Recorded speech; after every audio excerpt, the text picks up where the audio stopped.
The following is a presentation of the Belly Up Sports Media Network.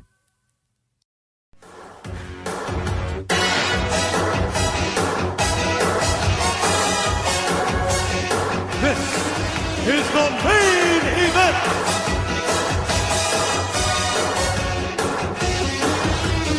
This is your main event, Mark's Podcast. I'm your first host, lifelong wrestling fan, former radio guy, cat dad, and the man who isn't just the greatest, isn't just the coolest. I'm none of those things. I am Troy. And with me, as always, is the main event collector and figure hunting warrior. He's the ECW, Encyclopedia of Classic Wrestling, and the whole effing show to my new effing show. It's Greg. What's up, Greg? I wish I had a whistle right now. Blow hell loud. Good grief. Yeah, there was something on this show where when Bill Alfonso was coming out, Joey Styles said something about he had like an article on their website or whatever called like the whistleblower. Like, oh yay.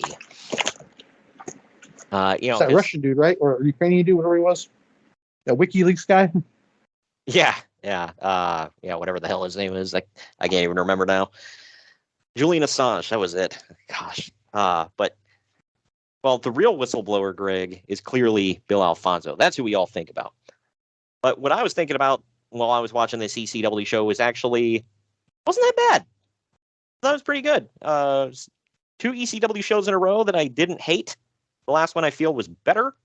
This one I felt the last one I felt was better. The Barely Legal 97. But this show I thought was good. It had enough good stuff on it where it kept me interested.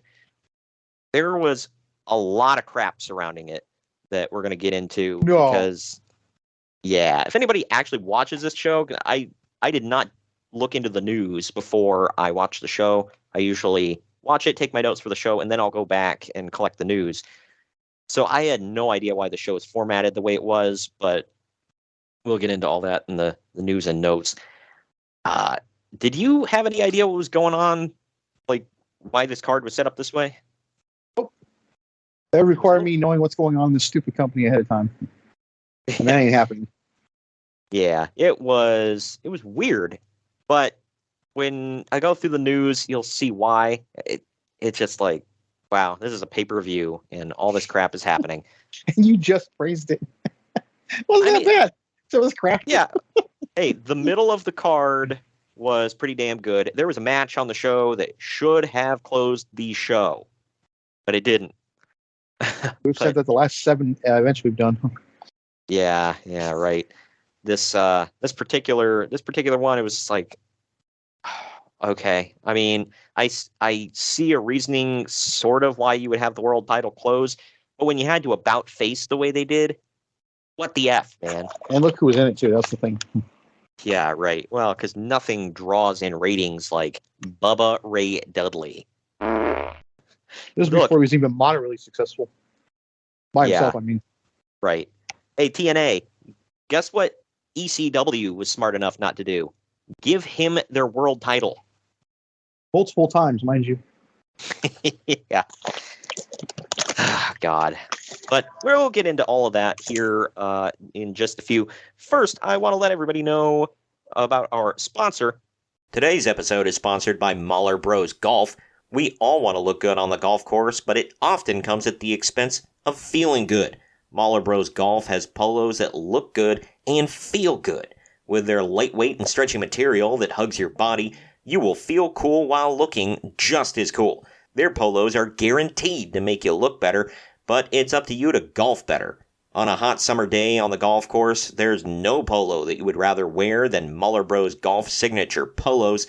Mahler Bros Golf has a large catalog of polos with designs for those who want a loud design and others for those who want a subtle and sleek-looking design. They also have fun t-shirts, hats, tumblers, and so much more to make your golfing experience better. Use code BELLYUP at MahlerBros.com for 15% off. Mahler Bros doesn't just have polos, by the way. They have really fun golf t-shirts that you can wear anywhere.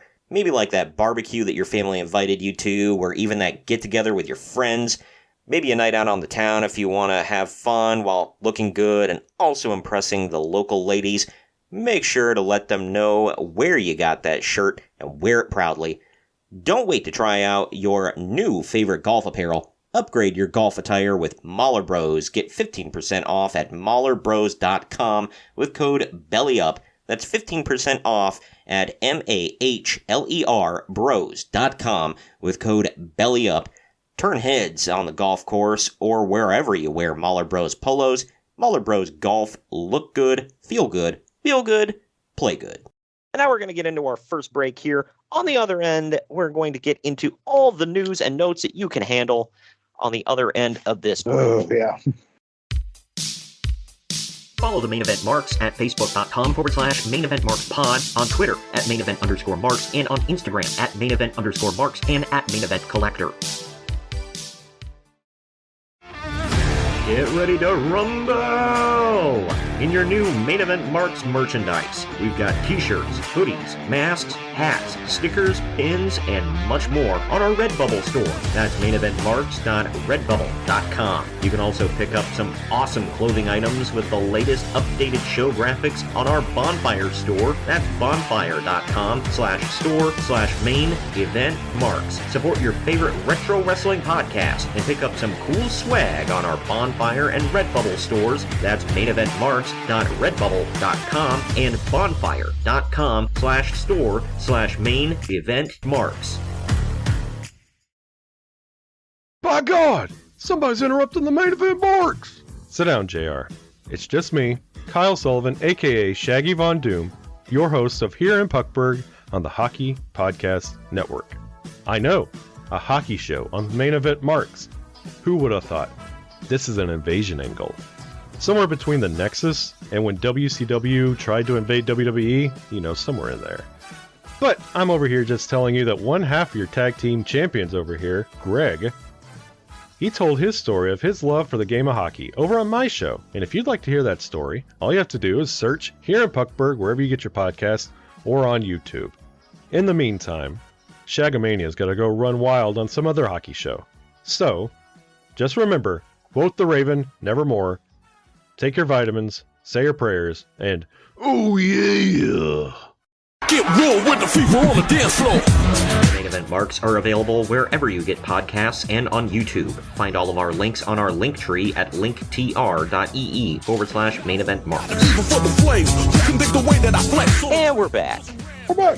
If you're tuning into a wrestling podcast to hear about wrestling and you want it gimmick and politic free, you probably want the same out of your products. Are you ready to ditch the gimmick coffee? Coffee Brand Coffee is fresh roasted to order using only the highest quality coffee sourced direct from farms around the world. They've got bagged coffee as well as K-Cups. Not into coffee? Well, they've got great teas and cocos as well. At Coffee Brand Coffee, their head coffee roasters have mastered the art of unlocking flavors hidden inside their beans. Each batch is custom crafted and curated to accompany unique flavor profiles. Click on the link in the podcast description or go to coffeebrandcoffee.com and use our special promo code MAINEVENT, all one word, at checkout to get 5% off your order. That's coffeebrandcoffee.com and use the promo code MAINEVENT to save 5% at checkout. News and notes time. You have anything you're cracking today? Give me a second. There you go. It's 4 o'clock somewhere. I'm just drinking coffee. So I have sparkling iced caffeine with no sugar. Nice. Well, I guess I'm on a low sugar shtick right now. Low sugar, no sugar. That cuts down on a lot of inflammation. It's obviously, very healthy for people. So sugar is incredibly addictive. That's why they actually sprinkle it in cigarettes, because it's so addictive, it'll help you get hooked. I didn't find that out until a few years ago. It was like, well, I guess it makes sense. But that's how you kill America right there, folks. Yep. But I don't have anything to crack, so I guess we'll just crack right into the news here. That is correct. Shut the fuck up, Dave! Everything that guy just says is bullshit. I don't know why that part gets me. I mean, that's for all of you to decide. How much of it is BS and how much of it is that depends. Who's reporting it? Well, this week, anything pre-2003 I get straight from the Observer. So I usually trust the National Enquirer more than I do Dave Meltzer. Oh man. Well, so you agree with? Shut the f*** up, Dave. Yeah. Yeah. So there you go. But since Who's saying that, by the way? that is an AI generated Brian Alvarez. Oh. Somebody was able to clone his voice and have him say that. So AI is getting scary, people. There was I wonder how much he really says that. Yeah, right. I actually took that clip. Somebody made an AI conversation of cloned voices, obviously, of Jim Cornette and Brian Last talking, and then and they're talking about they're acting like it's on the Jim Cornette's like his podcast, and they are listening to Dave Meltzer on his show. And then they switch to that, and as Dave talking about he can't find out Batista's junk size, and Brian losing it on him. His wife, maybe? But, she's keeping it hush-hush. She's not a whistleblower. I think James Gunn might know, too. Well, you're setting me up already. That is correct. But, Oh, that shit. But there's that, and then Dave is like, it's perfect the way they do it, because Dave is like, well, it's like, and then Brian's like, shut the F up, Dave. There's now that you mention this, there was a funny one I heard with, I think it was Jim Cornette, Vince Russo, and Bill Monsoon. Oh my God, what a combo! Yeah. Now that you mention it just came up on my feed on Twitter. One of the people I follow posted it. It was crazy because it really sounded like the three of them were having a conversation. Well, here we go with this section of the news right away. This week in ECW. This week is ECW. Exactly. And there's a lot of news coming out of here, and I mean, spoiler alert, none of it's good. Your hesitation always gets me. It never fails. Ever. Well, here we go with this one. It's no secret that ECW is plagued with money problems, and lots of wrestlers are owed significant sums of money. Bounce checks of wrestlers bounce checks are everywhere. There's tons of rumors. I know. I'm shocked too. I'm leaving right now because I don't believe you. I'm not going to deal with a podcast that just spits out bullshit. I'm done with this. So you would never talk to Dave Meltzer? No, I wish I would have peed on him with that chance I had in the Shark Tank. How dare you? But should I reword this? Bounce checks are everywhere. Allegedly. I don't think there's no allegedly about that. Many people have said it. I think Paul has confirmed it too. It's like, he's basically come out and said that is correct. I do know that on the Rise and Fall of ECW DVD, I did hear Lance Storm flat out say, I never had a check bounce. He may be the one that Heyman paid. There were a couple of them that was like, the first one to the bank to cash. Yeah, right. There were a couple of guys I know of that it's like, I don't know if Paul had a short list. It's like, these guys must always get paid, sir. But anyway. Him and Mike Awesome, all the guys that jumped. Yeah, right. But there are tons of rumors about Paul Heyman being very close to several big deals that might help save the company, but no one knows anything for sure. The most talked about deal is for ECW to get a 1-hour weekly show on TNN, but that's not quite finalized just yet. Heyman is also said to be close to finalizing a deal with Acclaim for a video game and maybe more. Whoa, he got 2 hits. I know. Both of these are, right on the money. How about that? 2 Acclaim video games, mind you. Wait, they had a second Acclaim video game? I thought they only had the one. Yeah, they had was a Hardcore Revolution and then Anarchy Rules. Oh, okay. I only played the one that was like Anarchy Rules was interesting because they had the barbed wire ropes, the dumpster match, and the floor was on fire like Inferno, but it wasn't the ring, the floor. It was like that game Lobby you play when you're a kid. You throw them out and they catch on fire.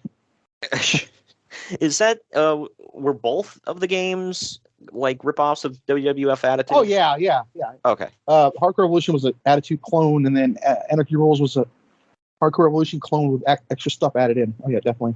Okay, yeah, because I remember I played Hardcore Revolution. I did not play Anarchy Rules, so I did not know. But God knows why I had them. I don't even remember. I don't remember if I bought them or someone gave them to me. I don't remember. I don't think I bought them though. I didn't buy them. I had rented them when I was going through the video store one day looking at what I wanted to rent, and I was like, wait a minute, ECW had a video game, and this was after they were dead, I think. And I was like, oh, I'll try it out, and I'm like, this is just attitude. Like, what the hell? Can't blame ECW for that one. That's all Acclaim's fault. They got lazy. Right. Well, the one specific thing I remember was I can't remember who I was versus Spike Dudley. And like people would yell, like they would have like fans in the crowd yell random stuff like you're at an indie show. Did it in attitude too. But somebody yells out, "Hey, why do they call you Little Spike?" I'm like, what the hell? Do you remember before the match that whoever you were, they would say something to each other? Maybe a soundbite from something they said. Yeah. Spikes. I remember vividly Spikes. I'm like, what the hell? Like at the time, I thought it was funny. Now looking back, I'm like, that's disgusting. Like Spikes, before the match, you say, "My daddy's my brother's uncle." What the F? I swear to God, it's real. Probably look at it on YouTube. Don Marie's was funny too. She said, "Life is a bitch, and so am I." Good God. This is all real, I swear. I remember in WWF Attitude, Draws would just make a puking sound. So he's got a puke. Right. Well, Shane Douglas is said to be owed more than $80,000, and that has resulted in him quitting the company. That's about what he makes at Target as a manager, right? Yeah, right. That's a guy who can manage a Target. Right. He's supposed to work the pay-per-view against Just Incredible, which is going to be his final ECW match, but after issues all week with Paul Heyman, he ends up no-showing the event, which I guess in the long run that sets us up for our first of the podcast. But anyway, I wasn't sure where you were going with that. Okay. Yeah. Maybe I watched the wrong show. Yeah, right. Well, the night before the pay-per-view, Douglas was at an indie show and was telling people that ECW was about to go under and that Paul Heyman wasn't returning his phone calls and hadn't sent him a plane ticket for the pay-per-view. Heyman's story is that he had a long conversation with Douglas for a couple days ago and that they had worked out an agreement for him to work the show and put over Just Incredible.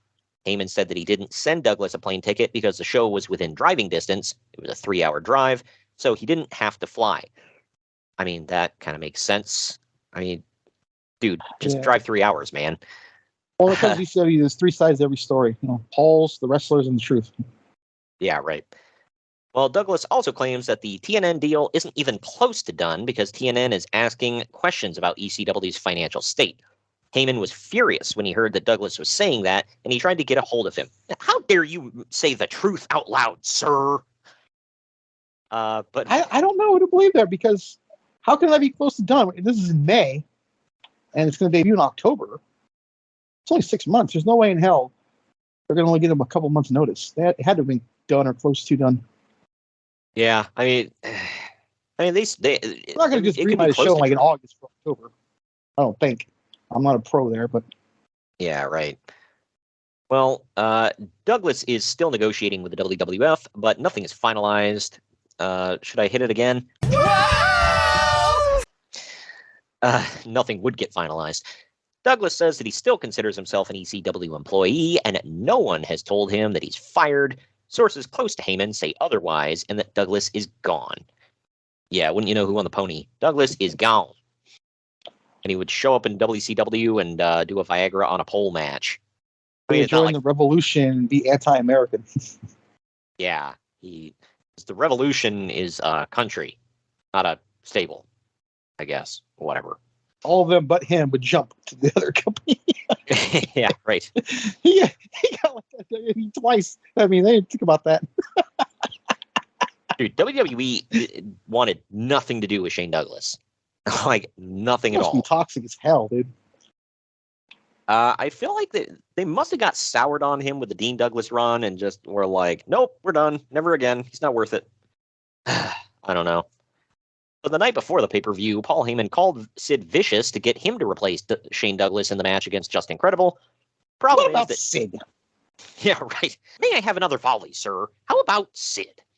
But the problem is that Heyman is trying to build Justin Credible and Lance Storm as two of his top stars, but they're going to end up getting squashed by Sid because, well, that's how Sid does business. And Heyman was kind of in a bind. Heyman had previously vowed never to work with Sid again after he no-showed an ECW arena show a while back. In Sid's defense, Heyman had bounced a check to him. Yeah, Why I does think he expect people to just show up when he stiffs them? Yeah. Intentionally or unintentionally? I don't know. But How dare you show an event after I refused to pay you for the last time, sir? You should do a free show for me. Yeah. Look, you should keep working and expect that I'll live up to my word one of these days. Perhaps, maybe. Like, dude, they got to eat. They got to pay for travel. Like, why would he just keep showing up, hoping that maybe one of these days you'll give him a good check? It is like mind-boggling to me that Paul is gainfully employed to this day. Right? Out of everybody who left ECW, Paul Heyman is one of the top people who actually made it past, in the business still, past, the closure of that damn thing. I got to whip Tommy it out. Dream- He's a charming son bitch. Yep. Well, Tommy Dreamer has been moderately successful, mostly because he's a wrestling whore and he says God no bless to nothing. Dreamer, man. He held on for years and never was unemployed. Yeah, right. That's a skill, dude. He's still employed in Impact. Like, good grief. That's not Man. enough. I like Dreamer, but it's crazy. Yeah. I think that. It took me a while to figure out that he's kind of a one-trick pony, but yeah. Like, how many times can you take a beer from the crowd and drink it and then grab somebody's stuffed animal and hit somebody with it because... Hold a microphone and yell, "I'm hardcore." Yeah, right. Whatever. But, hey, Man, he's got kids. He needs that job. right, hey, whatever. If it gets you employed, good for you. But the only other one... money, you're doing it legit. Can't really talk crap to anybody, can you? Yep. The only other one I can think of out of ECW that, really struck it big out of wrestling that's comparable to Paul would be Rob Van Dam. I might throw Taz on there, too. Yeah, Taz has been employed by somebody for the past, 30 years. In some form, by the way, not just wrestling. Right. Yeah, once he stepped out of the ring, he was employed by WWF. Then he went to TNA, back to... No, he never did go back to WWF. I think he went straight to AEW. He might take some time off. Yeah, he took a little bit of time off, so I guess he was... He's over there carrying their announce team. Yeah. He had a podcast or a radio show or one of them damn things. I'm shocked, really? I didn't know people had podcasts. Because anybody could have one, even two idiots like us. Yeah. But anyway, getting into the next part of this here. Axel Rotten, Chris Candido, and Tammy Sitch. And Tammy Sitch are all gone from ECW.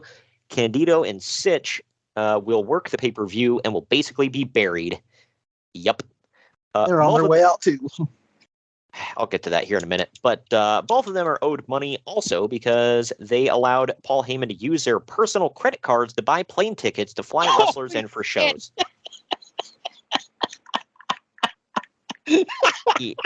Yeah. Candido claims I don't want to speak ill of the dead. I would never do that. But damn, man, how dumb do you got to be? I realized he was trying to be a nice guy and help the business and, this could be the thing. But, man. No. It's basically the same situation with Douglas, who allowed Heyman to max out his personal credit cards to front ECW money, and now he's having to pay cash for everything. Oh, my God. Yeah. I'm sorry, unless you're my mother. That's exactly what I was going to say, with the exception of my mother. Nobody. Yeah, ever. I don't care. No. I don't care if I've known you my entire life and I trust you with everything. Just no, because that never, ever ends well, ever. Just anything can happen, anything can come up, and in ECW of all places, everything will come up. Paul Heyman will come up. All right, that's just no. Good God, I think Shane Douglas says Paul Heyman still to this day owes him money. A lot of people say that. Yeah, you know what? Van Dam said the I same believe thing. it. I like how most of them like laugh it off. Like, oh, that Paul, he's a character. Oh, he crazy, man. Crazy. Yeah. What the hell? We do not rehearse folks. this. Yep. Oh, man. Weird, but yeah, I mean, that's freaking weird. But last story I got out of ECW. Hey, look, this everybody's doing fine. Yeah, I'm not trying to. I want to be careful with my words here, but everyone who's still alive is fine. So it's like it kind of worked out. Well, that's another thing with Paul. Like with Paul Heyman, like you don't have the money to pay people back now. Pretty sure you do, bud. Oh, how do you know? My Jewish father lawyer said there is a statute of limitations. Somebody posted this in all sincerity, and I was like, oh man, wow. Either way, this is the last story out of ECW, and I'll tell you what, man, this one hurts the most out of all of them. That's a statement. There's a rumor that New Jack has quit ECW. Oh no. Yeah. Now that is, I'll tell you, already false because I know he's been on an episode on TNN. So. Yeah. Well, that means so. There's a rumor that New Jack quit ECW. Anyway, the story is that Paul Heyman has decided not to use him right now because of the mass transit trial that's coming up, and there is likely going to be some national publicity out of that. Heyman is trying to distance ECW from that as much as possible. Wonder why. Hey, any publicity is good publicity, right? Maybe not in this case. But he's trying to distance the company from that while he's still trying to put all of these deals together. New Jack isn't happy about not being used, so he's telling people that he quit. Sure. To go where? XPW? Yeah. I don't even... It might be around. Yeah, I think it is around at this point. I don't know. I don't follow that crap, so... But yeah, this is just like... Oh no, what a loss. What will they do without New Jack? So some big stuff out of wrestling here, or out of WCW and WWF here. You got it right. Oh yeah, out of real wrestling here. Nitro was preempted this week by the NBA playoffs, so it was already expected that Raw would set a ratings record, but that number was beyond what anyone had expected. Raw did a 8. It's funny, tonight, as we record this, AEW is not preempted, but it's bumped up because of the NBA playoffs. So it'll be on at 5 o'clock here. I don't know if that means 2 o'clock in the East. I don't know how that works, but I know I don't have to watch on my app, my Comcast app. Nice. Well, Raw did Just saying, it's still happening this day. Right. Well, Raw did an 8.09 rating, making it the most watched wrestling show in the history of USA Network. I'm just going to say now, not just wrestling, but like what was that? Nothing. What was that date? Let's see what the card was. May 10th. I'll get to the main event here in just a second, but May 10th, 1999. But more than half of the usual Nitro audience tuned in to watch Raw. The Rock, Austin, Vince McMahon versus Undertaker, Triple H, Shane McMahon match peaked at a 9.17 rating, making it the single most watched wrestling match in cable history and the first to top 10 million viewers. Also, Raw destroyed the NBA games that were on TNT in place of Nitro. It was the Miami Heat defeating the New York Knicks. Shocker. So, yeah, I don't know about 1999. How many people gave a damn about those teams? Pretty sure the Knicks still had The New York Knicks are basketball royalty, so a lot of people watch them no matter what. But the Miami I was going to say, no one cared about them until Dwayne Wade showed up. So yeah, right. Yeah, I was going to say I knew about the Knicks. That I mean, it's New York, so it's going to have a big following, good, bad, or indifferent. But the Heat.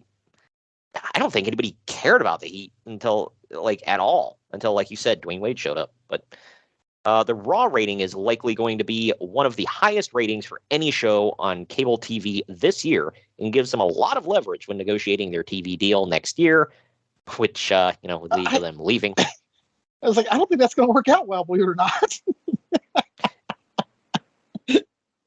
Yeah.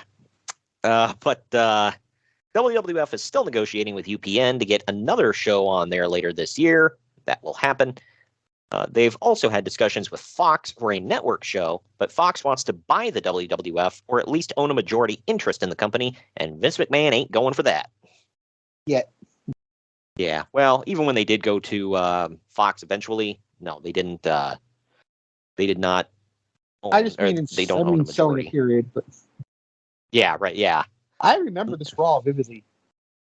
Well, now that he's going through his Gomez Adams phase in life, he decided might as well sell, pal. Like, Yeah, you're a this little Raw- old for I remember midlife this one. crisis. This was a crazy one. I swear. Yeah. There was a bunch of matches made by Shawn Michaels to just tear down the corporation. Look at this one, dude. This is what got the ratings here. Paul Bearer versus The Big Show. Wow. Okay. Oh. Yeah. And then Billy Gunn versus Kane. Paul Bearer versus Big Show. Deborah versus Sable in an evening gown match. Big Boss Man versus Test in a coal miner's nightstick match. Bro! Coal miner's nightstick? That's what it says. I mean, look, I'm no historian or, whatever the hell, but I don't think coal miners have ever used nightsticks. Maybe they beat off raccoons down there or something. Oh yeah, they're beating off raccoons in the coal mines. That goes back to that Paul Heyman story we just talked about, that girl. So, Oh God. Right. like Cactus Jack versus Midian and Viscera in a handicap match. Bradshaw Did the versus one Farouk. beat the two? Yeah. Yep. Oh my God. It was Vince Yeah. Russo, so of course. Look at this. Bradshaw and Farouk. No contest lumberjack match. Now I know they just put them together because they were trying to rip apart the ministry and the corporation, but Mhm. at the same time, this goes along with the theory that partners never get along because they're fighting here. Oh, of course. Yeah. It had all the Russo staples on this card, man. Look at this one. Oh. The Stooges versus the Mean Street Posse in a loser leaves WWE match. Oh, yeah. No, not the Mean Street Posse. I believe Mick Foley said that's the highest rated match in Raw history. More people watch that match than anything. Yeah, well, they actually said that the one that set the rating was the 6-man main event. It was Rock, Austin, and Vince versus Taker, Triple H, and Shane. That was a 9.17 rating, got over 10 million views. So that was It wasn't nuts. Jeff Jarrett versus Val Venus, huh? Or China versus Ken Shamrock. Oh, I know. Oh my God, China versus Ken Shamrock. Oh man. I know it sounds horrible, but I remember this episode. It was a really fun episode. Yeah. Well, I was gonna say, it's easy for us to, look back and say, oh my God, if they got a, this kind of rating now, dude, if anything got that kind of rating now, it would be huge. Like nothing pulls in those kind of numbers on cable. Nothing. So this is a BFD, we'll say. Big effing deal. Now in NXT. Yeah, right. The ratings for both WCW Thunder and Nitro are falling on record lows every week. House shows. Well, you ain't seen nothing yet. Yeah, just give it a year. House shows and pay-per-view. I think it's October. He comes in. That is correct. But house That's shows true. and pay-per-view buy rates are plummeting also. Uncle Dave says that this is all the result of a lot of long-term problems finally coming home to roost. Normally I don't, go with Dave's opinions on stuff, but he's spot on with a lot of this. We'll kind of go through the list. He says there's I just love how he points out the obvious, though. It's like, oh, well, yeah, there's that. I mean, not Captain to Obvious agree stuff. with him and then still kick him while he's down, but no, it's true. Yeah. Yeah, that is very true. But either way, there's a lack of strong leadership, bad company morale, a total disregard for what the fans want to see, hotshot title changes, booking that makes no sense, completely killing Goldberg's momentum, building the company around That's big, old though. stars. Right. Building the company around old stars and never planning for the future by building new ones, plot holes that you could drive trucks through, people sent out to kill TV time. You could. I'm sorry, let me cut you off. And he praises AEW to this day. And if I didn't know any better, I think we were talking about that company right now. Yeah. Well, people sent out to kill TV time and cut promos who don't really have anything to say. No follow-up Yep. on anything due to It all no plays. It's all playing. Yep.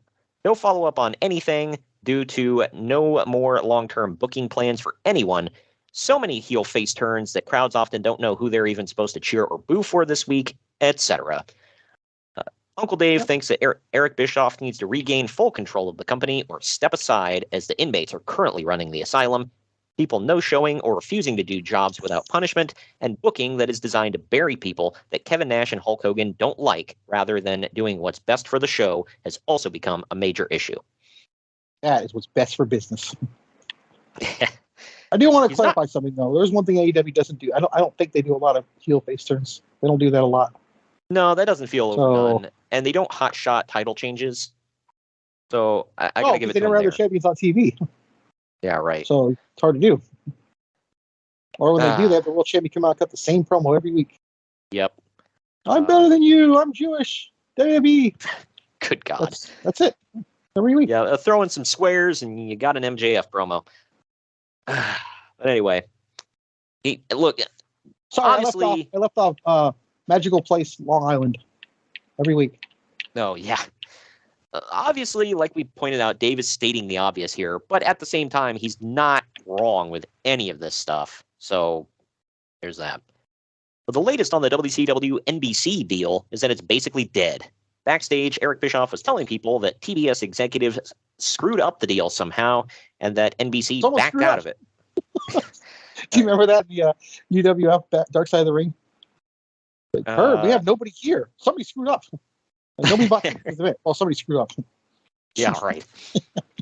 And then NBC backed out of it after the NBA strike ended. However, a lot of people think that Bischoff is just trying to save face because it's looking like WCW and Bischoff specifically went around talking about the deal before it was done, which is why everyone thought that the deal was done. It turns out it wasn't. Yeah, why would you talk about a business? This would be the first of two business deals that he's like, oh, it's done. And then, come to find out. Never mind. The second one would be a lot more consequential with, I'm running WCW now. I'm buying it, blah, blah, blah. And it's gone. Tell that one goodbye. Yeah, right. But the latest Slamboree pay-per-view is in the books. 6 months ago, WCW drew 30,000 paid fans to this arena for a Nitro in the midst of a huge snowstorm. This week, they drew 13,000 paid for a pay-per-view. In the beginning of summer. Yeah. Eric Bischoff returned to TV and somehow has power over the company again and reversed the Ric Flair match decision so that he lost. It was never explained how Bischoff got his power back. In real life, Flair had been promised a pay-per-view win in exchange for doing jobs to Sting, Kevin Nash, and Diamond Dallas Page on TV in the last few weeks, but it didn't happen here, and once again, Flair is being vocal about how unhappy he is in WCW and wanting to go to the WWF. Being promised a win on pay-per-view is like signing on to a TV show and saying, okay, we promise you can get the best joke in this episode. Yeah. It's a TV show. Excuse my language. Yeah, but I don't know, man. Like, Flair wasn't exactly like a top drawing star at this time. I know he was still like the legend and a top guy, but dang, man. I don't know. He lost to, look at this, that list they mentioned. He lost to Sting, Nash, and DDP. Not exactly ham and eggers, but whatever. But Bret Hart, fresh off groin surgery. Nash lost to Shawn Michaels on TV. What good is he to WCW? Yeah, right. Bret Hart, fresh off groin surgery, returned sooner than he was ready to at this show to do a run-in, and he was moving gingerly. Goldberg was taken to the hospital after the pay-per-view, thinking that he had a broken ankle, but X-rays showed there were no broken bones, so he'll be okay. The injury was caused by Bret Hart when he legitimately hit Goldberg's leg with a chair harder than he meant to. Oh, wow, there's a twist. Yeah, right. What a twist. I don't think I ever heard Goldberg bitch about that. In Hart's defense, he didn't actually injure him. He just hurt him. But yeah. But at the same time, that was the exact word he used, though. Bill, don't hurt me. Yeah. So it's all ironic. Hart was apologizing profusely backstage afterwards because he has a reputation of never injuring anyone. The plan is for Goldberg to challenge Bret to a match on The Tonight Show, back when it actually mattered, with Brett still saying that he quit WCW, and then the match will eventually take place in the Tonight Show parking lot in the next week or two. Right. That sounds awful. But Hart is clearly nowhere near ready to work a match after the surgery, but they still plan on doing it anyway. When I think of a parking lot brawl, man, I think of a technical wrestler like Bret Hart. Yeah, right. Also, the Steiners got back together on this show with no build-up or reason given. And I remember finally, happened. Kevin... Yeah, it's like, you know what? All that blood feud stuff, F it. We're back together. Why? Because you, that's why. And finally, Kevin... The super bad one. Me, right? There we go. But anyway, and finally, Kevin Nash won the world title from DDP. I wonder who's booking. Good God. WCW valet Chastity once appeared in a porn movie called Live Bait. I can hear the Marks furiously Google searching this right now. Live Bait. Wow. This was the worst fishing porn ever. Yeah, right.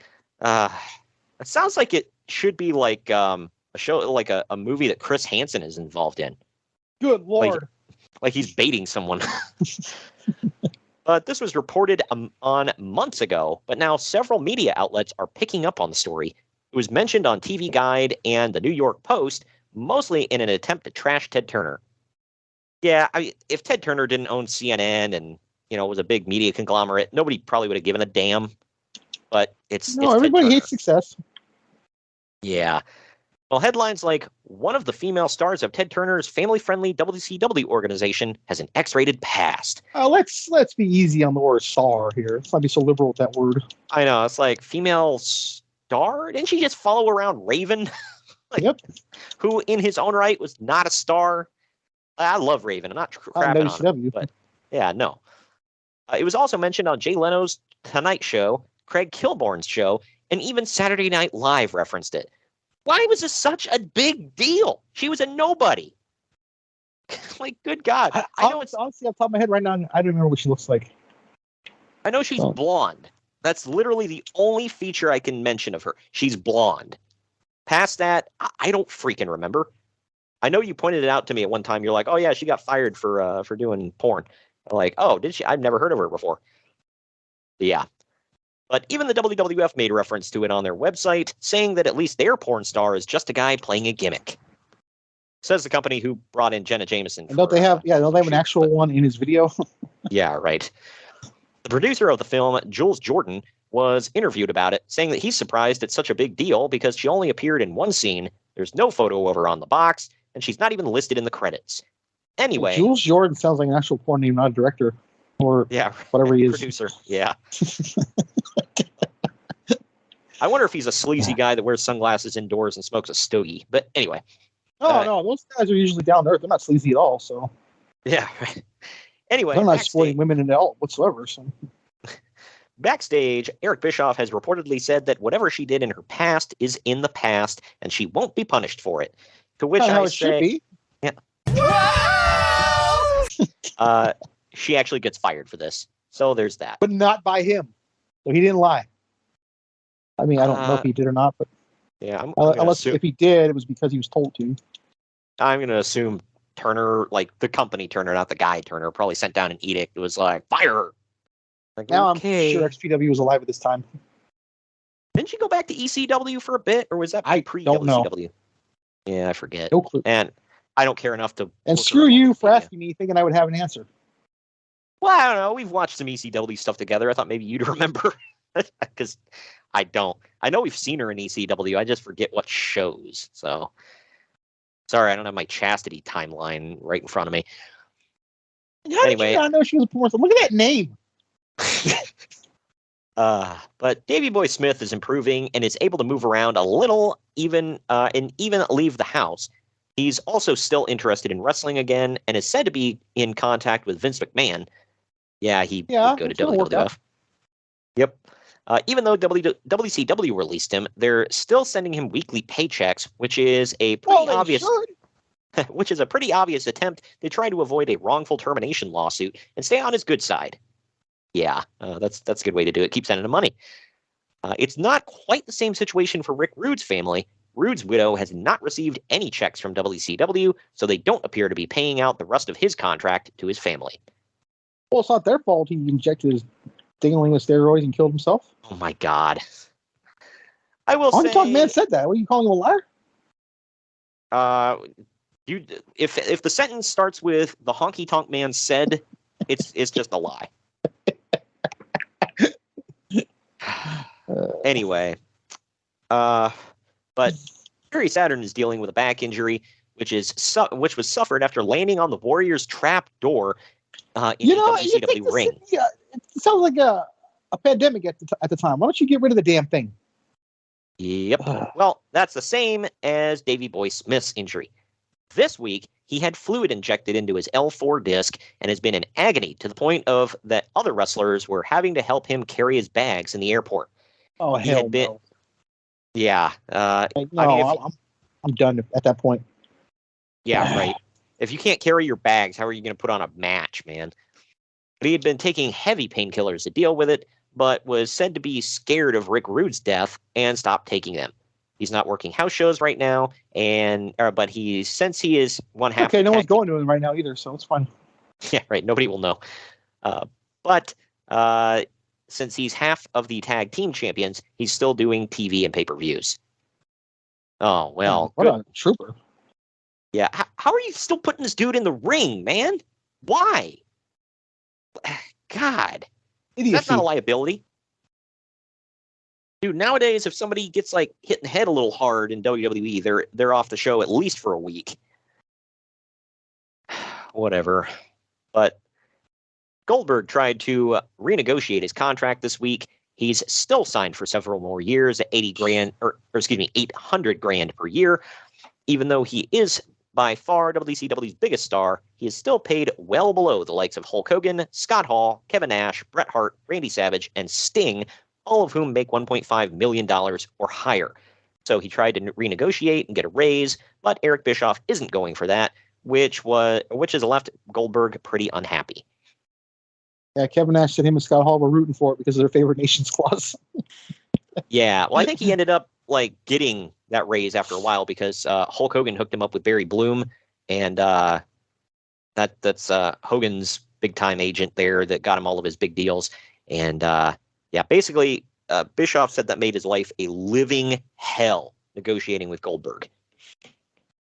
So yeah, good stuff there. He also said that him and Barry Bloom were friends before those negotiations and were no longer on speaking terms after those negotiations. So. Well, how's it not Hulk's fault? He did it all. Yeah, it's not good, man. But either way, WCW is tossing around the idea of bringing in Sid Vicious. What about Sid? Oh, they do. And Yokozuna, because they that's just what they need to kickstart business. Yokozuna wouldn't even be allowed to wrestle in some states since he can't pass commission physicals. Sid will be there soon enough, though. Millennium Man. Yeah. Which is something they could have built a young star from, by the way, but now let's throw on Sid. Yeah, no. Yeah, it's Sid, who's on the downside of his career. Whatever. I've only got one news out of the WWF besides that combo of Raw and Nitro's ratings there, but this one is U.S. News and World Report magazine ran a big 7-page feature on wrestling, mostly Vince McMahon, and as always, it was full of Vince's revisionist history, and was full of the usual fake numbers like 35 million viewers, $500 million, $500 million company, etc. And it covered all the usual, is this suitable for kids stuff. McMahon also talked about his past extramarital affairs behind Linda's back and talked about the steroid use in wrestling, quote, back when it was legal, end quote. But of course, he claims there is no drug problem in WWF nowadays. Should I hit it again?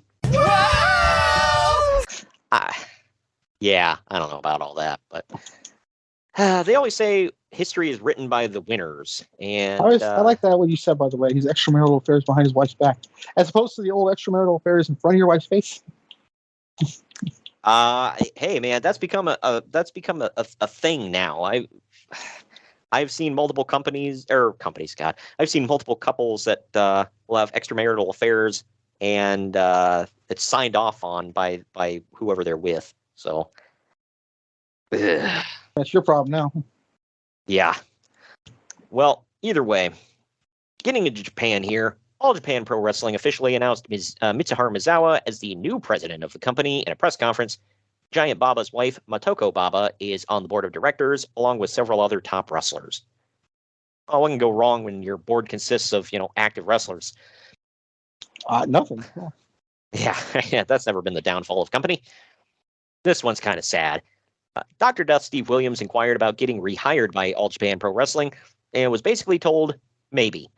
In the past, Williams was the top foreign star, but that role has now been filled by Vader. With business not doing so great these days, it's not for sure that they will want to pay Williams the big salary that he's expecting. Williams We got knocked out by Bart Gunn on TV. What good is he? Good God. Williams is pretty upset with how his WWF run played out. Well, yeah. In All See my Japan, previous statement? right. In All Japan, he had a great paying job where he got first-class accommodations everywhere, paid for, and it was pretty much a job for life. However, Jim Ross convinced him that he could come to the WWF and only work 10 to 15 days a month so he could spend more time with his family. And he was supposedly promised a run with Steve Austin. But the Brawl for All basically wrecked those plans, and then Vince McMahon lost interest in him, so he feels like he never got a fair shot. Now he wants to go back to All Japan, but that might not work out either. Yikes, that's rough. A couple things here. Number one, do you know where he went to college by any chance? I've never heard. He was a left nose tackle, tight end, wide receiver, quarterback, center for Oklahoma University Boomer Center. I think I got it all in there, right? And the other one, too, is like, I don't agree with Russo much, but he did have a good point on that episode, Dark Side of the Ring. So it's not like we were bringing Dr. Death in at his prime. It's not like they lost a prime young star here. Let's be real. We've literally done shows in the 80s on this podcast with him in it. So also, I think people act like they lost like the big young up and coming star. They just lost Gunther or something. No, you didn't. Yeah. Also, burst your bubble. I think that Jim Ross and Bruce Pritchard both kind of confirmed like he was never promised a run with Austin. That was just something that was like maybe talked about. But what world is that something everyone's going to tune into? For some reason, they thought Dr. Death was a big get. Which I guess if you grew up in the South at that time, all right, whatever. But speaking of which, I remember being 14 years old when he came in. I'm like, really? Him? Yeah, right. I didn't know who he was. I had been aware of him at the time from the NWA, but yeah. Okay. Well, I didn't know who the hell he was. I was like, oh, I guess he's a big tough guy. He looks tough and imposing, whatever. But I'm like, I don't, And then you get to the microphone and you're like, oh, I'm not intimidated at all by this guy. Sounds like a dork.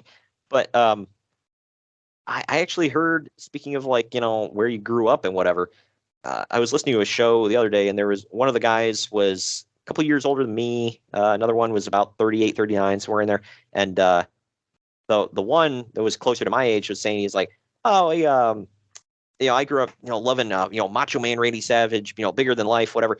And the other one was like, oh yeah, growing up, my guys were the Von Erichs, and I love doing the claw and whatever. I'm like, really?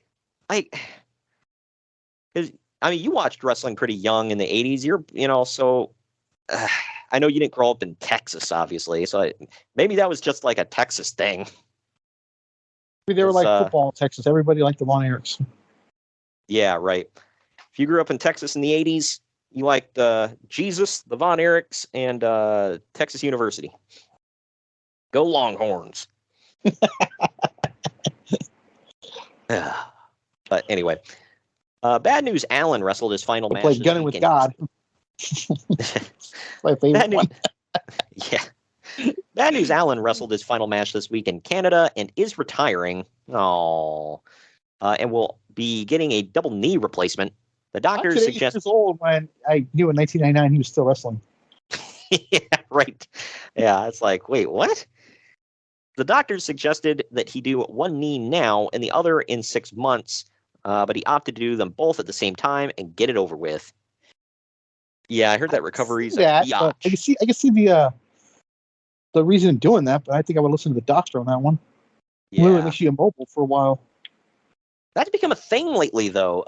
Like Dustin Rhodes had it done. Nia Jax had that done. Didn't Kevin Owens get both his knees done? I don't want to know. say there was somebody else. I think it was Kevin Owens. It was somebody that like they just got both knees operated on the same time, and they were like posting their recovery, whatever. They were laid up in bed with their legs all wrapped from ankle to thigh.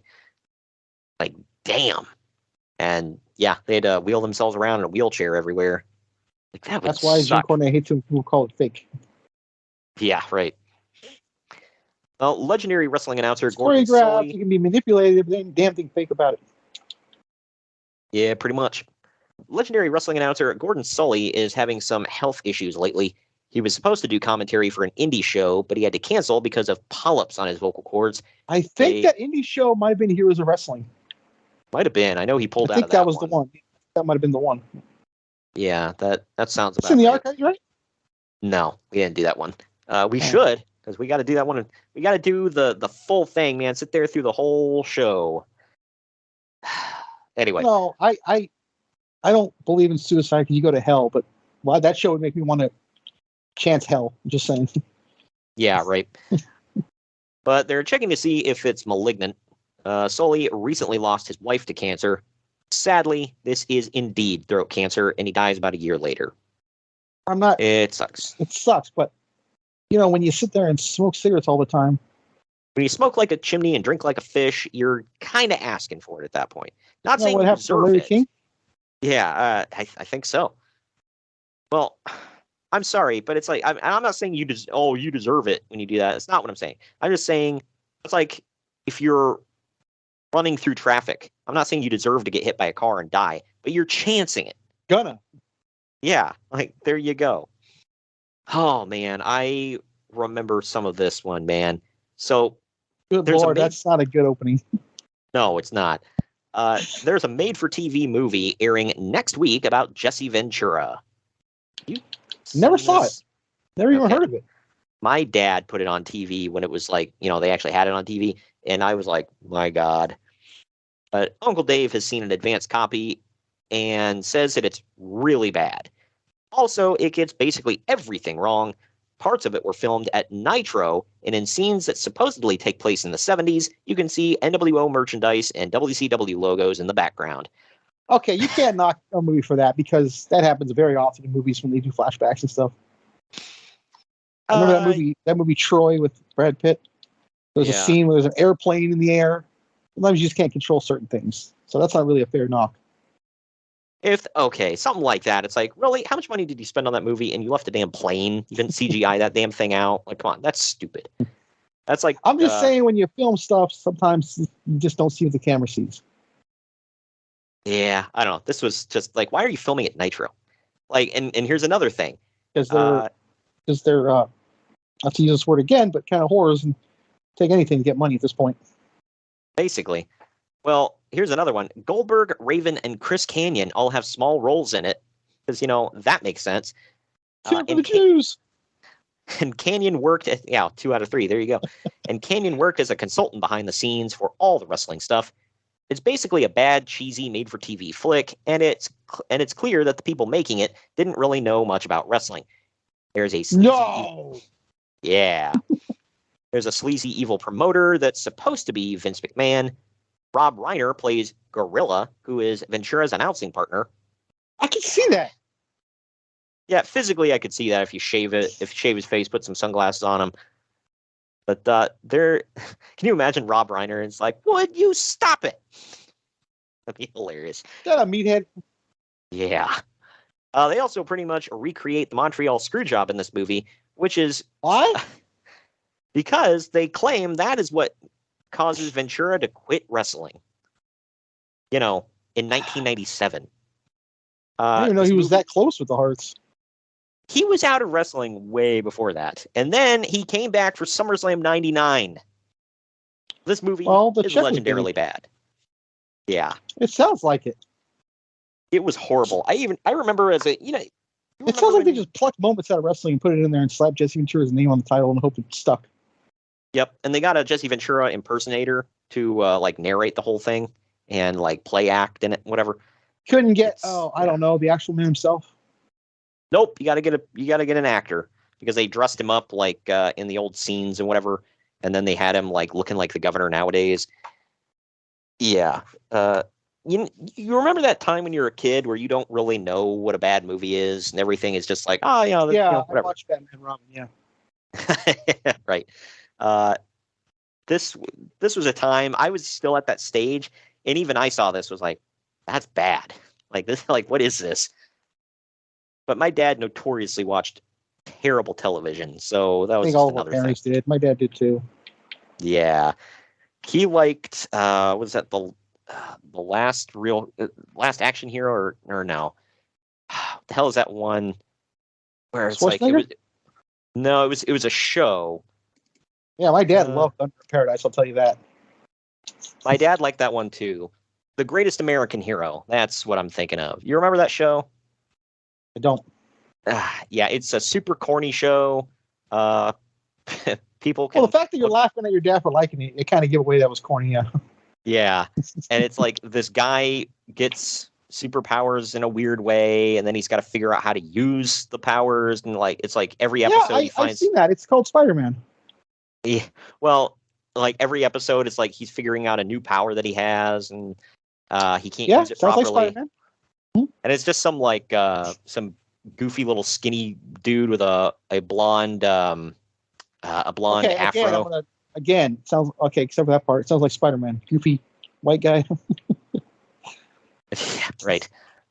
But last story I got here, UFC 20 took place and was most notable for Bas Rutten winning the UFC heavyweight title in a controversial split decision that most people think Kevin Randleman should have won. And it's led to a lot of questions. Kevin Randleman did win that fight, but yeah, well, it's led to a lot of questions about whether the fight was fixed, since the UFC has invested a lot of money in Bas Rutten as their next big star, so they had a good reason for wanting him to win.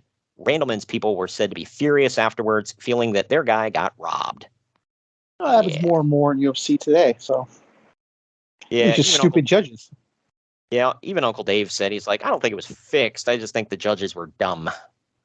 So, there you go. Bas Rutten may be the greatest heavyweight fighter that ever lived. People never talk about him. Well, look at his record. Yeah, right. But that does it for the news and notes. You ready to get into the event at hand? Ish. All right. Well, we're going to hit our next break. When we come back, it's Hardcore Heaven time on the podcast. Follow the Main Event Marks at facebook.com/Main Event Marks Pod, on Twitter at Main Event _Marks, and on Instagram at Main Event _Marks and at Main Event Collector. What's up, everybody? I am the hardest part of the ring, the host of the Apron Bump podcast. Ugh.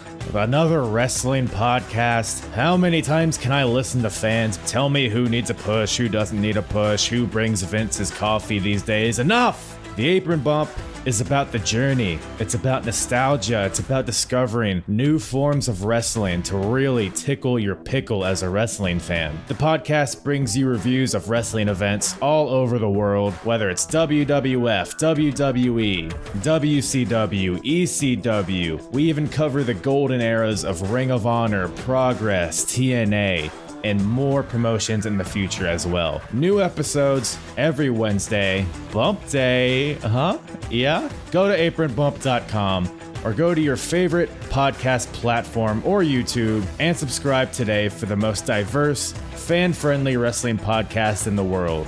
I'm Hard. Event Marks are available wherever you get podcasts and on YouTube. Find all of our links on our link tree at linktr.ee/Main Event Marks. And we're back. It is ECW Hardcore Heaven 1999. Took place May 16th, 1999 at the Mid-Hudson Civic Center in Poughkeepsie, New York. Yeah, that place. The attendance was 2,800 people. The attendance was 2,800 people with a buy rate of 0.23. I did not watch this before you ask. Did you watch any of the ECW pay-per-views back then? I watched a couple. A friend would record them and bring it over. I don't think I ever watched this one. So. Yeah, I didn't know ECW was a thing back then, so I definitely wasn't ordering their pay-per-views. I don't think I would have either if I'd watched one. So, per our usual arrangement, Joey Styles opens up the show in the ring. He's interrupted by Back in Black by AC/DC, bringing out Chris Candido and Tammy Sytch. I was today's years old when I knew that Chris Candido used Back in Black as his theme. What did you watch this on?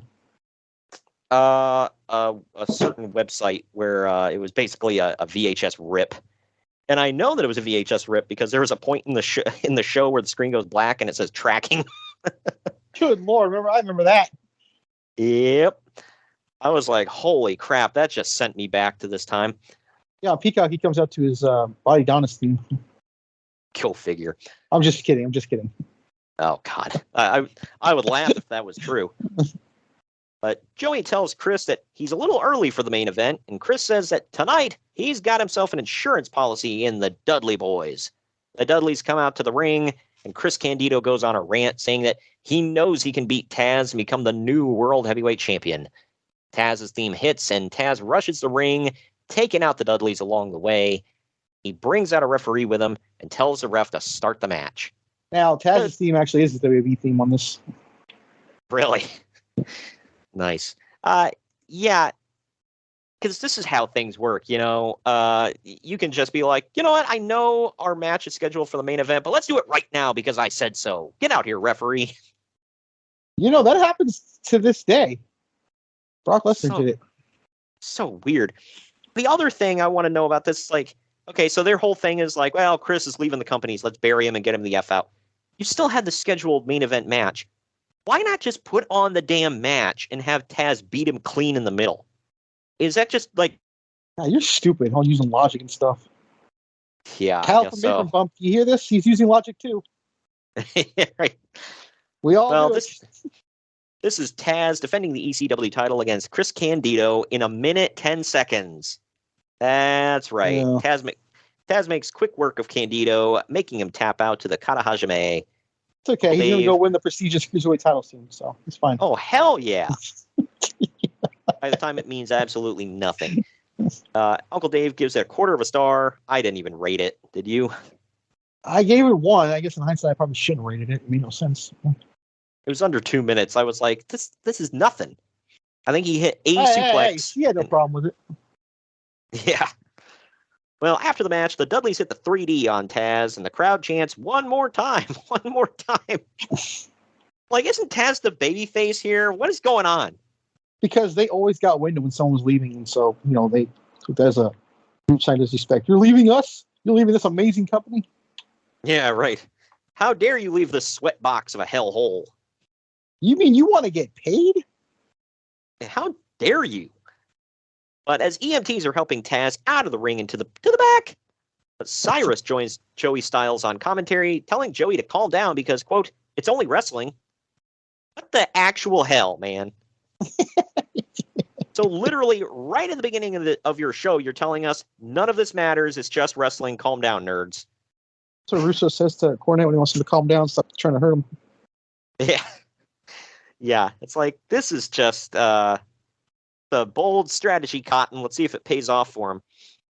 But next, the Dudley Boys are alone in the ring now, and Bubba Ray runs down his entire resume before issuing a challenge, saying that if anyone has big enough... What a resume it was, huh? Yeah, right. Saying that if anyone has big enough balls, they can join him in the ring right now. Yeah, that was clever. I didn't see this coming. Not shockingly at all, Balls Mahoney comes out to take out the Dudleys solo, and then mid-match, I guess, we hear Highway to Hell by AC/DC, which will make this the third AC/DC song if you count Balls Mahoney's theme as well. They just spam the hell out of the AC/DC catalog, didn't they? But kind of like WWE Downstate. Yeah, right. Spike slides in the ring behind the Dudley Boys and low blows them, starting a tag match, I guess. This one is the Dudley Boys of Bubba Ray and Devon defending the ECW World Tag Team titles against Balls Mahoney and Spike Dudley. Spike and Balls. Hell yeah! Well, this one goes just under 8 minutes. Of So- course. Go ahead. Spike and balls. Man, that's what Gronkowski does, isn't it? Spikes the balls. Oh, well, that too, yeah. It's also innuendo. But Why of did course, these two get so much play in ECW? That's that. hell, They're like every show. I know. Just good God. And I didn't give a damn about Spike and, until later years in WWE. I don't know if you know this, by the way, but Balls Mahoney was kicked off the wrestling team for hitting a ref. Yeah. Oh, yeah. He punched a referee, and not only did he get kicked off the team, he was banned for life from all amateur wrestling events. He could never even be in the stands for one. Because, that's how things work. And Joey Styles will tell you multiple times. Yep. But of course, people get put through tables. Joel Gertner gets involved, and Balls spits a fireball in his face. Balls then eats a 3D. Which, by the way, is it's like a very big highlight clip for ECW throughout the years. If you'll ever look at the montage of their stuff, they always show that. Balls spit a fireball. There you go. Oh, man. I would be worried about anything from that guy's mouth. Let's look at him. Yeah. Well, he's Oh, passed man, away, so I'm I'm going to getting a keep it letter. myself. But yeah, we all know how and why he passed away, unfortunately. But yeah. But either way, Balls eats a 3D and gets pinned to lose. Uncle Dave gave it a quarter of a star. I gave it a star. What say you? A whole star. Suck. For some reason, I'm now on a really bad roll with these matches here. Yeah, trust me, the next three, 4 matches, whatever, are much better. Yeah, the That's next saying a 4 lot. matches.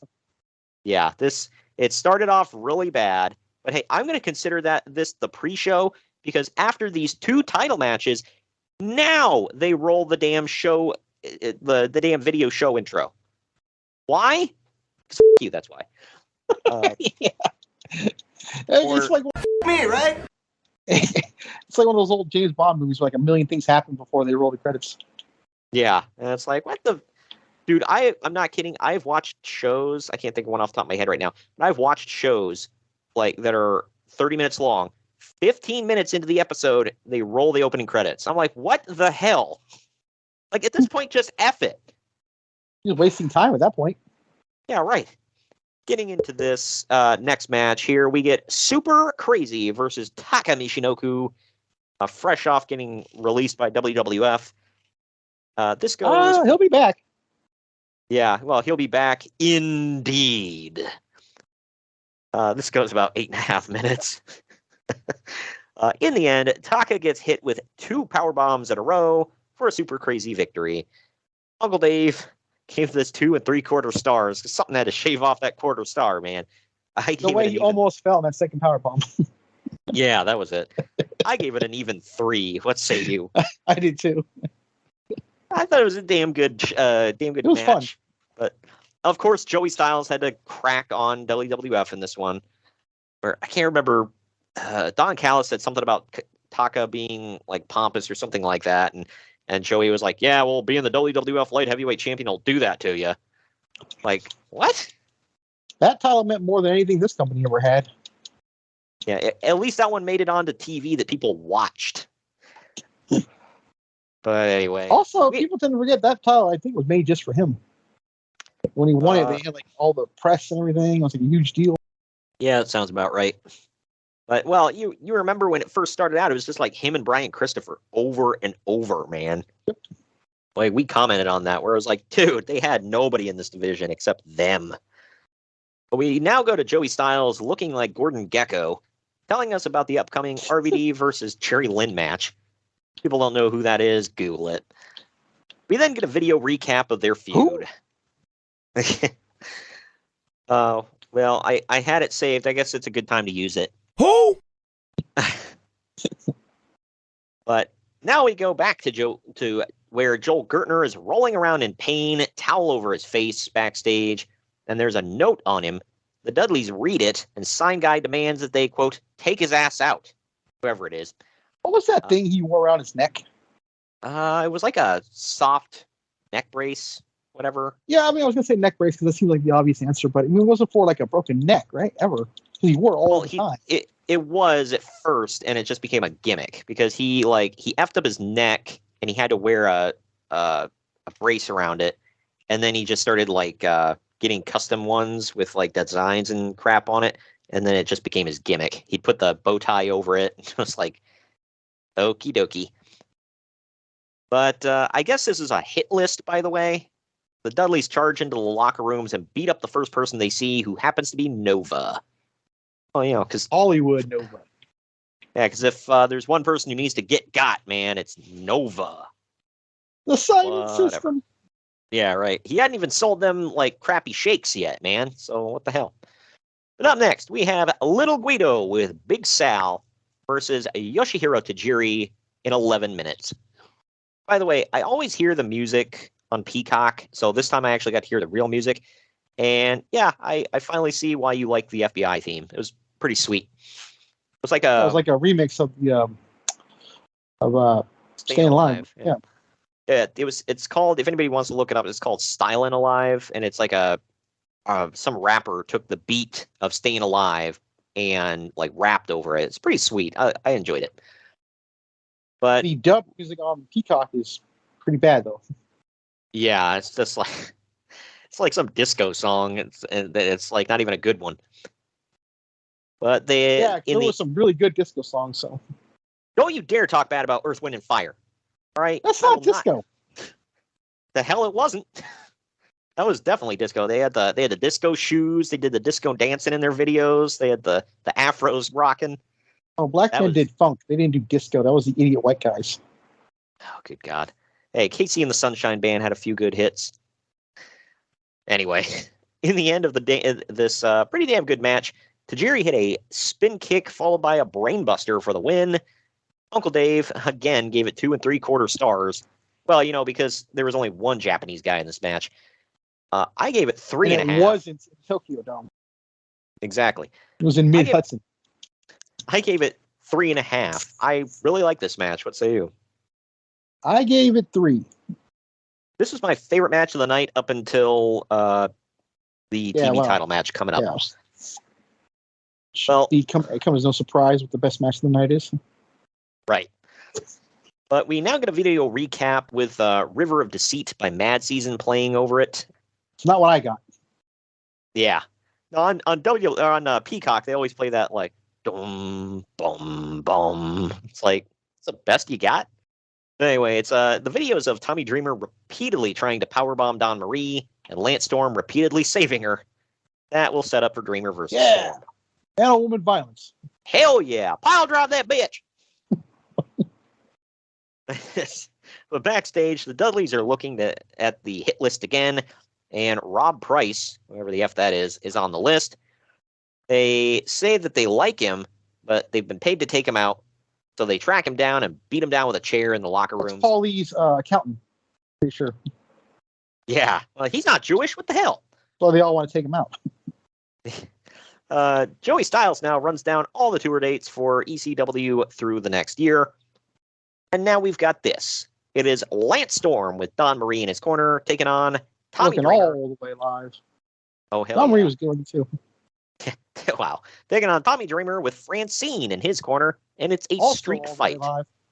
You ain't kidding. This goes for a little past 13.5 minutes. Well, Francine needed somebody else to latch onto at this point because her man's out the dough. But, so, Dawn Marie is... like, they haven't named her Dawn Marie yet. She's still like the fake Beulah, or on her Chiron here. She's Tammy Lynn bitch with a Y. I was gonna say that's on her. That is on her Chiron here. It's like, okie dokie. But when Tommy enters, he points to the back. That, by the way. That's the actual name. That's her government name. So. Yeah. Oh, it's on her driver's license. When Tommy enters, he points to the back. And out comes Francine to even the odds against Dawn. The crowd blows. Tommy gets busted open during this one, and it's new clip time here. Nobody makes me bleed my own blood. Nobody. Wow, there's a throwback. Yeah, that's the second Ben Stiller thing you've referenced within conversation with me in the past 24 hours. You realize that? Oh yeah. I'm trying to branch out from Adam Sandler and Chris Farley. Why? I like Stiller, but he's not them. I'm sorry. No, but yeah, comb in some others here and there. Why not? Anyway, the ref eats it when Lance Storm swings a ladder and accidentally takes him out. Dreamer puts Storm through a table with a Spicoli driver off the middle rope, but there's no ref to count.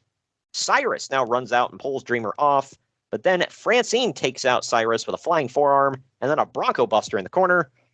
Look, something tells me he was fine with the Bronco Buster, okay? I would have paid good money for that. Yeah, right. Hey, Tony Khan pays good money to do that with the donkey. Lord. Allegedly! There's footage of him doing it on Dynamite at the end of a show. Doing the Bronco Buster? Yeah. To who? I don't know who it was, honestly. Oh, well, no, I was saying he paid good money to have it done with a donkey down in Mexico, and that's what. And somehow Daniel Garcia was there with his little camera. Yeah, exactly. Well, Allegedly! So, but anyway, Don Marie goes after Francine now, and then Tommy grabs Dawn for a pile driver, shows everyone in the crowd her panties, and then hits the pile driver. Finally, some reason to watch this show. Yeah, exactly. Where's the T and A? Come on, man. Told you, bro. Lance Storm puts a trash can over Tommy Dreamer's head now. Hits a flying spin kick off the top rope. I took that as a wins. Odd metaphor. Uncle Dave and I both gave this trace stars. What say you? I gave it 3 as well. Well, 5 after the ending, but 3, yeah. Good God. Yeah, it was a pretty good match. I enjoyed it. It was, had a lot going on, but I mean, it was supposed to be that way. It was set up that way. It was a street fight, so I don't know. Either way, Lance carries Dawn. I'm not going to sit here and advocate man on women violence, but did you realize that women in ECW had no problem getting that physical involved? WWE, They didn't want to break their nails. Yeah, right. Yeah, but in WWE for the longest time, it was like, I got a slap fight.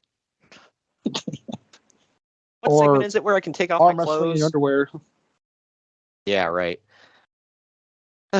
Well, Lance carries Dawn to the back, and Francine tries to help Tommy, but he refuses help and literally crawls to the back. We now go back to the Dudleys, who are looking at the hit list, and Jack Victory's name is on it. Yeah, Hell Jack Victory sighting. yes. Come on, man. There we go. Get it in there. I like how the hit list is nobody's, by the way. I know. It's like, who are these people, and why do I care? But they don't want to beat up Jack Victory because he's a friend and he's injured.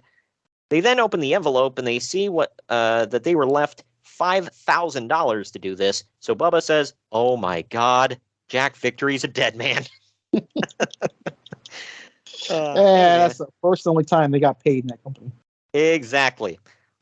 But Devon convinces Jack Victory to come out of the crapper so that Bubba can jump in with a chair and beat him down.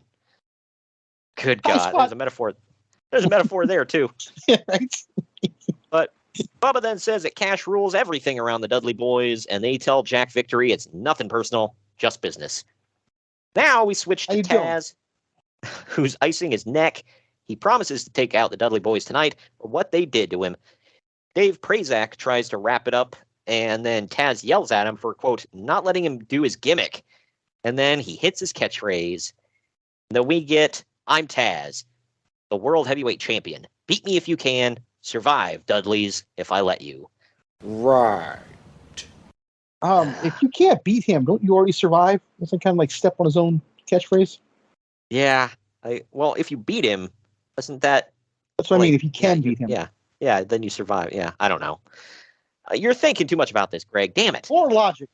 We now go back to Gordon Gekko Jr., a.k.a. Joey Styles, recapping what we saw from the Dudleys and Taz. He talks about them not following the format that he was given. That's cute. That's cute that after all these years he expects someone in ECW to follow the format. Like, that's cute that he actually thinks we believe they had a format in that company. Yeah, that too. It's like, dude, that's the takeout menu from the Chinese place down the road. Shut up. Good Lord. Buried it more than I would have. Like, you know what you want. The orange chicken and the lo mein. Give you a Coke. There you go. Literally what I get. Right. But this next match is Rob Van Dam defending the ECW World's Television title with Bill Alfonso in his corner against Jerry Lynn. It is a no time limit match, so, hell yeah. But it goes just shy of 27 minutes. It's not really hard to get hyped when Walk by Pantera plays for RVD's entrance. That's one of them, like when Enter Sandman hits. It's like, hell yeah. But the entire crowd gets up, by the way, and just, it's insane how over he was. Yep, they sang for both of those songs. But, Greg, Chris Jericho invented that, though. Yeah, totally. Yeah. Did I talk to you about that, where he said... No, but I saw the clip on YouTube. Yeah, where he was like... What he does. Oh, now. Yeah, because, people weren't singing along to Shinsuke's theme back in the day. No, Chris Jericho started it. Duh. Like, dude, you were literally in the company that started it, thus knowing you didn't. Right.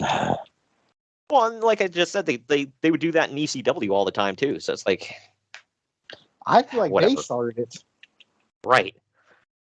But the difference, I will say, between RVD coming out to Pantera and then Sandman coming out to Metallica is for the Sandman, then that damn bell had to ring. So that kind of ruined the whole thing. But the greatest Russian leg sweep in history, though, dude. Yeah, the white Russian leg sweep. Which I had to ask my father. I was like, why is it a white Russian leg sweep? And he had to explain. He's like, it's an alcoholic drink. It's a white Russian. I'm like, okie dokie. Makes sense. So, it's funny. I knew that, and I didn't understand the joke in that movie, 48 Hours. You ever seen that movie? Yeah. You remember when Eddie Murphy walks into the bar? It's like the all-white bar. And the bartender says, how about a black Russian? I didn't understand why that was funny, but... Wow. Good grief. Black Russian. That's funny. He said things I'm black. This racism is killing me inside. Anyway, both men get busted open at various times. RVD looks like he was busted open the hard way. Lots of chairs and a few tables get used in this one. Both hitting each other pretty damn hard throughout this match. Fonzie catches a flying chair in the face at one point. RVD hits okay with that. He shoved that damn whistle, so I'm not going to complain. Why didn't they do I it don't earlier? understand how somebody didn't hit him, like legitimately. Almost shut the hell up with that thing. And RVD had to be there every night with it. Dude, like, I know you're all zen and crap. Not just with it, but like next to it. I know.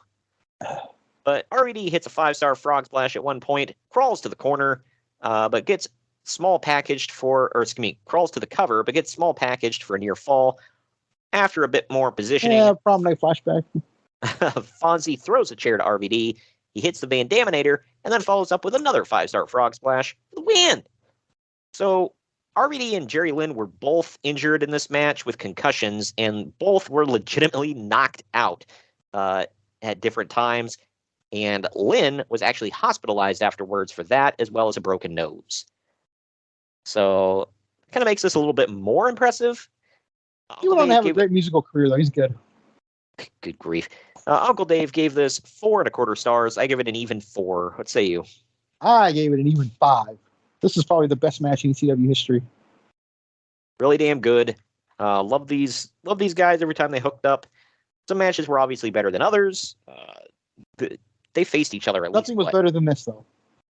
Yeah, they faced each other 4 or 5 times at least in the. I don't remember how many specific.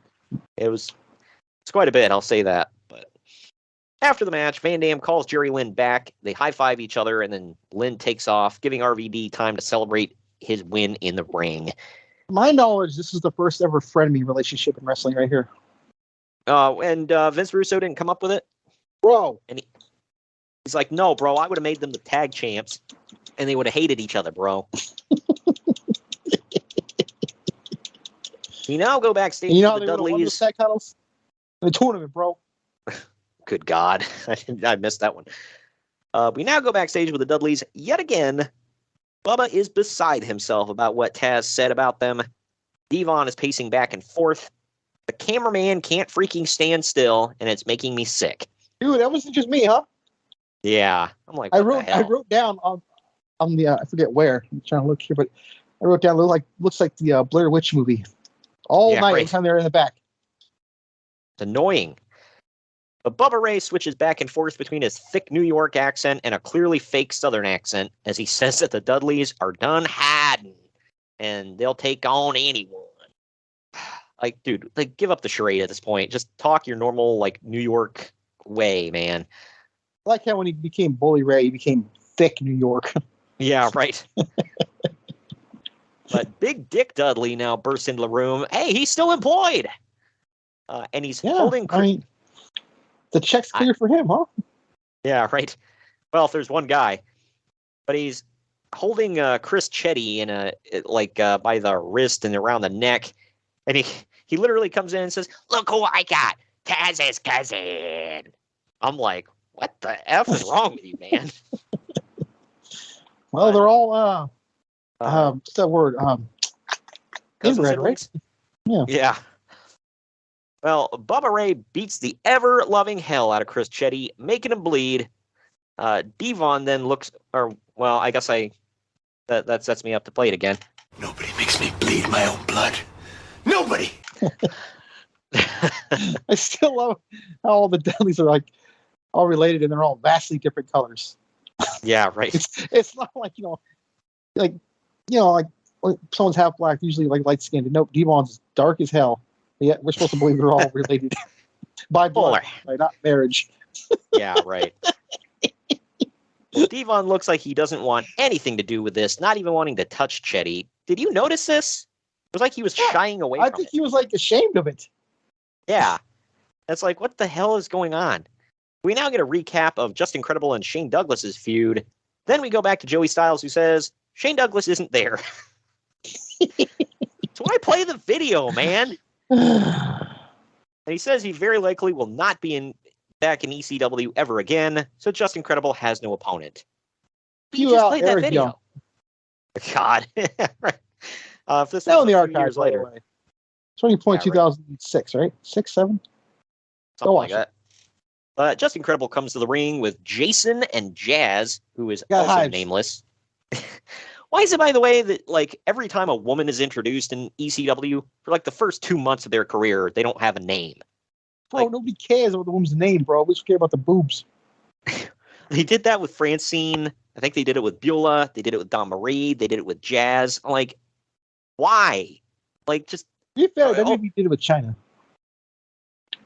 Did they? I don't remember that. They just kept calling her the Amazonian. Wow. That was a stretch, huh? Yeah, right.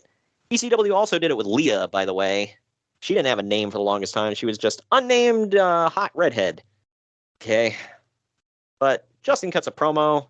He runs down his resume and talks about how he's guiltier than OJ. Well, yeah, because OJ got off.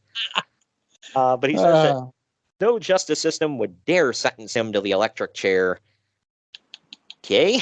But this, of course... I don't think that was even a thing in 99, was it? I think Texas still had old Sparky going, but I don't know. That's about the only state I could think of. This brings out Judge Jeff Jones for the second time tonight that they had, a extremely contrived open challenge. But he's wheeling a stretcher behind him, which, by the way, I got to point out, was never used. So, spoilers, but yeah. He tells... I want to tell you something real quick, now that we're on this. At WrestleMania this year, 39, I was going to find Kyle from Apron Bump, and as I go to his section, I'm walking up some stairs. There is a stretcher there, and there's 3 what do you call those, EMTs, and they're just chilling on it. The hell? Like it's not up, it's down. You can fold it down. Yeah. They're just chilling on it, like because there's nowhere for them to sit, I guess. And they're watching the show, or no, they're not watching. The show's not going on yet, but like they're gonna sit there and watch the show, and it's in the audience, like so it's not like gonna be used for wrestlers or something. Wow! I should take a picture of it. I just found it to be hilarious. And they're literally just sitting there chilling on it, getting ready to watch the show. That's awesome. I don't know why I found that so damn funny. We're just sitting there waiting for someone to get hurt. Yeah. Again, not funny, but that's what it felt like. Bro, we got a job to do, bro. Yeah, so anyway, Judge Jeff Jones says that, or he tells Justin that he will be executed for his crimes by the man. Sid now comes out in jeans and a leather vest to a huge pop from the crowd now. And this match is on. Yeah. God dang it, look at him. What about Sid? This match is, I say match, like, I use that term loosely here, but it is just incredible with Jazz and Jason taking on Sid with Judge Jeff Jones. It goes about 2 minutes. So Sid goes powerbomb Justin, but Jason stops him, only to get powerbombed himself. Justin canes Sid in the back and gets chokeslammed when he no-sells it. Lance Storm now dives onto Sid, who no-sells that, and Sid is about to slam Storm, but Justin throws powder in his face. A bell continuously rings for the next, 5 minutes. God, I hated that when I was a kid, man. They did it every Monday on Nitro. It's like the timekeeper is having a seizure here. And this isn't normal, it's all stupid when they do it. But in some promotions, they'll ding, ding, ding, ding, ding, and then give it a few seconds and then do it again. No, this dude just for 5 minutes straight, just bong, bong, bong, bong, bong, bong. It felt like he was telling us the British were coming. Yeah, right. Something like that. Oh, good Lord. But anyway, so Uncle Dave actually gave this a negative star. I didn't even rate this. Did you? I gave it 1, but I guess, again, hindsight, I shouldn't help it. Yeah, I refused to rate it because I'm like, was this a match? I mean, I guess it was. I don't freaking know, man. It was supposed to be. Yeah, well, supposed to and was are two totally different things, I guess. But it's like, I'll have you know the genetic jackhammer in Greenwich, Connecticut told me to use Sid. It did not get over. Well, after the match, Storm and Credible lay Sid out on a table on the ramp before Sabu comes out to beat them up. Apparently he was... how to make this better, man? Sabu. Apparently Sabu was way early and missed his cue, and apparently there was something they were setting up that he completely effed up. So... That's weird. They're usually so organized in that company. Yeah, well, and Sabu is usually so level-headed and always on time. Model citizen. He would so do a cannonball into the water that you get baptized in, wouldn't he? Basically. He'd do the Arabian face buster into it. And pray to the wrong god in church. There was a line in a ICP song where he says, "I Sabu'd your mama through a coffee table." Good Lord. Either way, he lays Credible on the table now with Sid, and he attempts to triple jump leg drop on them, but Storm saves Credible, having Sabu dive on only Sid to put him through the table. Security rushes in to apprehend Sabu, but Sabu keeps beating them down until they finally get him to go to the back. Sid, for some reason, which I never figured out, is mad at Jeff Jones. Because he looks stupid. Yeah, he's wielding a weapon that could potentially be lethal, so wouldn't you be mad at him? Yeah, I just couldn't figure this out, but... Me, right? So, I don't know, but... we do not use logic here, sir. Sid is shoving Jones and telling him off. Jones tries to shake Sid's hand, but Sid ain't having it, and he powerbombs him. The crowd wants one more, and Sid gives it to him. I think this is the last time Sid would be seen in this company. Oh, no. I think it was the only time he was seen in that company. He was seen another time, because remember, he was on another show that we did. I can't remember the name. I can't remember what show it was now. But yeah, he came out with Judge Jeff Jones again and freaking powerbombed everybody and their mother, so there was that. But after... I just love bringing in the old dudes that were hot at one time, huh? When he did Dusty. Right. That actually got some time on Raw a couple weeks ago. Billy against WrestleMania. That was kind of weird to hear. Yeah. Cody thanked him for giving him money to appear because he paid bills with it because they were broke. Wow. Tell him being legit too because he damn near cried. Yeah, right. Well, thank you, Paul, for letting that check clear. We almost couldn't eat because of you and your honesty for once. We were able to eat. Wow. Yeah, I remember. Was it Living Dangerously 2000 or something like that? I know it was him and Carino in a bull rope. Yeah, it's now in the archives. If anybody goes, checks that out. But either way, we're about to get into the main event here, so we're going to take our second to last break. On the other end of this, We're getting I thought into that was the all- main event. Oh, well, not quite. We'll be right back here with the world title match. It's something. Right after this. Follow the Main Event Marks at facebook.com/Main Event Marks Pod, on Twitter at Main Event _Marks, and on Instagram at Main Event _Marks and at Main Event Collector.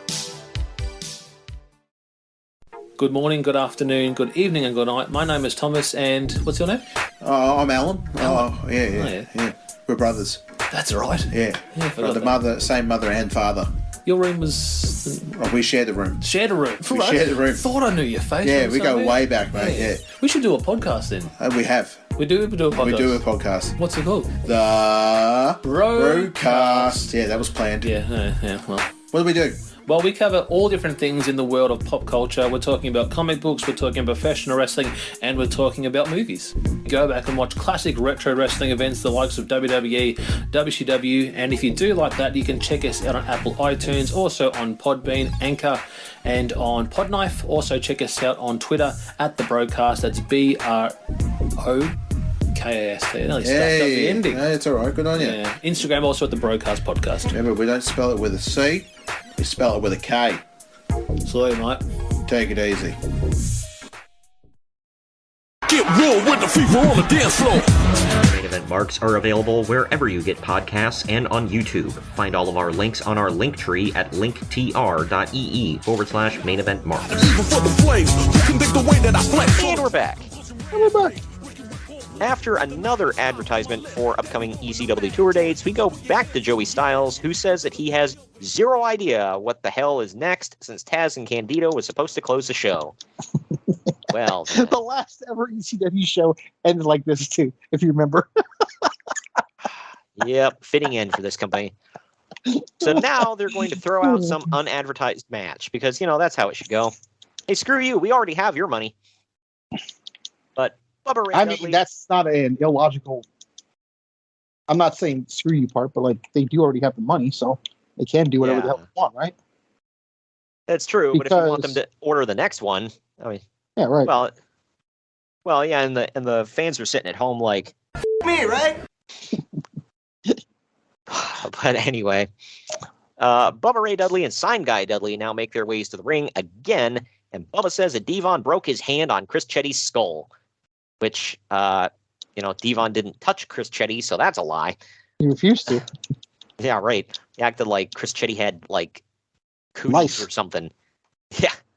So he says, so now he will be the one that will challenge Taz for the ECW World Heavyweight title. Taz accepts the challenge and comes out for the match. This was a match. Taz suplexes the crap out of Bubba Ray and then grabs the mic to say it's FTW rules where falls will count anywhere. Oh, well, thank God, because it's been such a law-abiding show filled with rules up until now.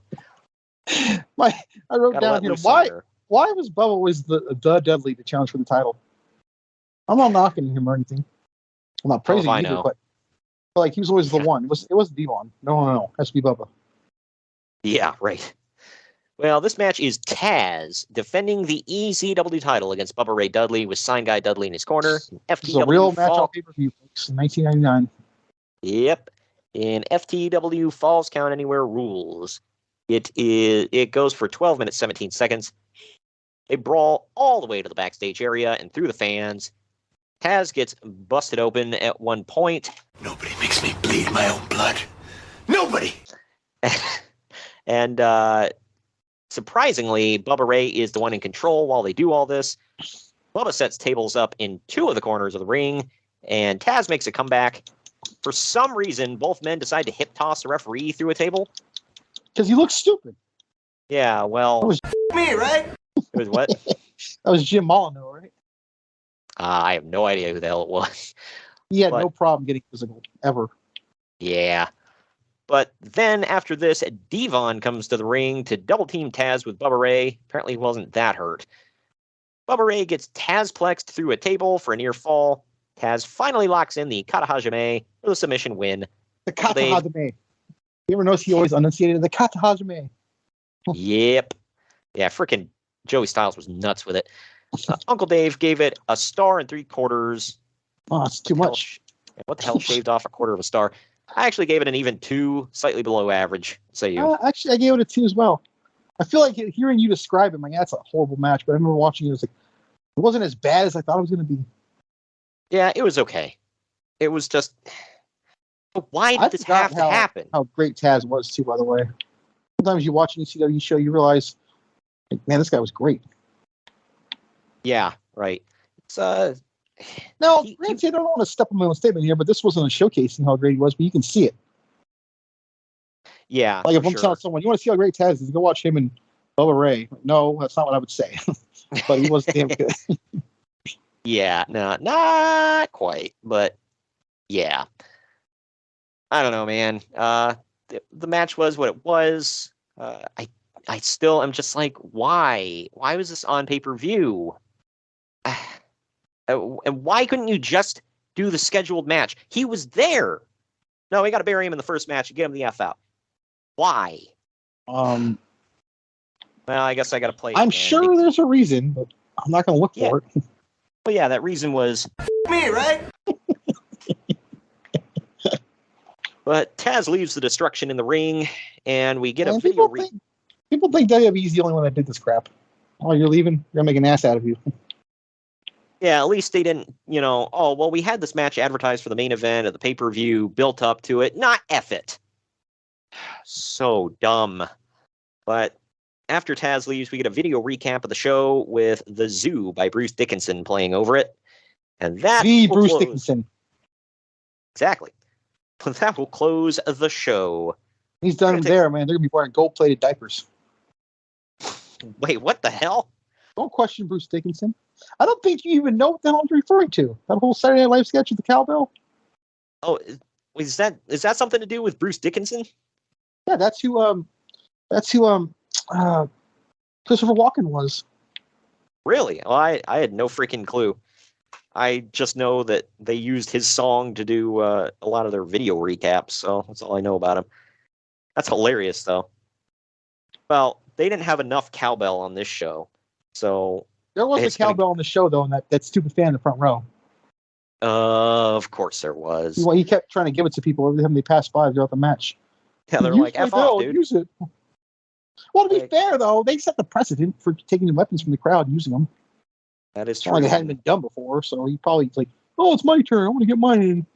Tommy Dreamer kept that crap going to this day. Pretty sure he invented it, too. Yeah. Well, we're going to take our final break of the podcast. On the other end of this, we're going to tell you the final ratings of what's coming up next week on the podcast. Follow the Main Event Marks at Facebook.com/Main Event Marks Pod, on Twitter at Main Event _Marks, and on Instagram at Main Event _Marks and at Main Event Collector. Hello, everyone. My name is Ryan McCarthy, and I'm the host of the No Credentials Required podcast. Start your work week with the Monday Drop-In, where I talk about the sports beat in the Capital District, also known as the Mighty 518, as well as Metro New York sports from an upstate point of view. I also give a life lesson from a weekly sports story, so you might learn something from that. I also have a midweek podcast where I interview different sports personalities and talk about a wide array of topics. Take a listen and subscribe on your preferred podcast app, including Apple Podcasts, Spotify, Spreaker, Google Podcasts, Amazon Music, and iHeartRadio. Also check out our social media channels on Twitter and Instagram, BellyUpNCR, and Facebook.com/BellyUpSportsNCR. We're a part of the Belly Up Sports Podcast Network in association with Godzilla Media. No credentials required, where you don't need a press pass to talk sports. Hey gang, it's Commissioner Cooper of TSS Fantasy. We are the fantasy show of the people. Expert fantasy advice, free contests, leading expert medical and legal analysis, and most importantly, you. Interact with us on all social media platforms or check us out at tssfantasy.com. You can hear us on Spotify, Apple and Google Podcasts, iHeartRadio, and many more. Check out the fun today and be a part of the most interactive fantasy show around. TSS Fantasy, the fantasy show of the people. Main Event Marks are available wherever you get podcasts and on YouTube. Find all of our links on our link tree at linktr.ee/Main Event Marks. And we're back. it is final ratings time. The Internet Movie Database it gives us 7.4 out of 10. CageMatch.net gives it 6.46 out of 10. For an ECW show, I gave it an 8 out of 10 because of those 4 matches in the middle of the card. What say you? I gave it, let's see here, a C-. Not bad. Yeah, I mean, I would have given it you gave it a C-? Yeah. I might have given it a C plus B- somewhere in there, but an RVD match. I mean, if I'm grading on a curve, I really saved the hell out of this pay-per-view. Yeah. Well, I don't know. It was what it was.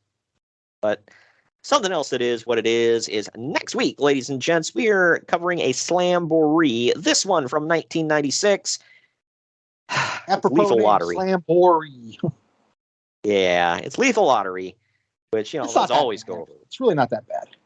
Yeah. It's not that great either, but those always go great. Slamboree or the Lethal Lotteries, those are notoriously great things. Yeah, and I'm sure the lottery was as legit as the Brawl for All.